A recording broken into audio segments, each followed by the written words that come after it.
মানুষের বেঁচে থাকার জন্য কি দরকার? খাবার, কাপড়, শিক্ষা। এসবের সাথে নতুন আরেকটি বস্তু যোগ হয়েছে। সেটা কি জানো সোলজার?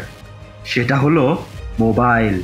সত্যি বলতে আমরা এখন এমন একটা অবস্থায় পৌঁছেছি যেখানে আমাদের খাবার, কাপড়, শিক্ষা না হলেও চলবে, কিন্তু মোবাইল থাকা লাগবেই। মোবাইল ফোনে চরমভাবে আসক্ত আমরা। ঘুম থেকে উঠে ব্রাশ করার আগেই আমরা মোবাইল টেপা শুরু করে দেই।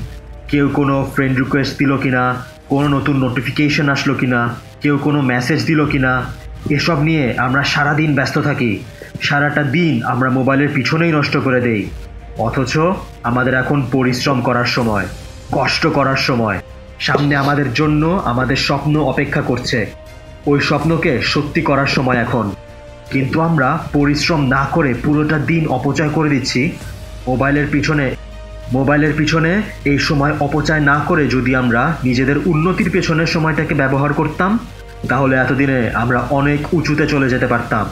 কিন্তু তারপরও আমরা মোবাইলে গেমিং অথবা ফেসবুকিং করাকে বেছে নিব, কেননা আমরা অলস, পরিশ্রম বিমুখ এবং মোবাইলের প্রতি চরমভাবে আসক্ত। তোমার নিজের এই বাজে অভ্যাসকে পরিবর্তন করতে হবে সোলজার।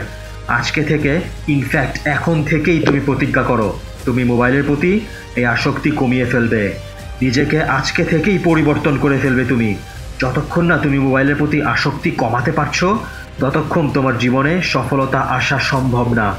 মোবাইলের পিছনে যে সময়টা দিচ্ছ, ওই সময়টায় পড়াশোনা করো সোলজার।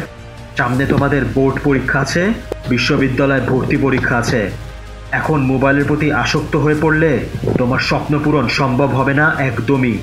তাই মোবাইলকে দূরে রেখে পড়াশোনা এবং পরিশ্রম করো, সাফল্য আসবেই।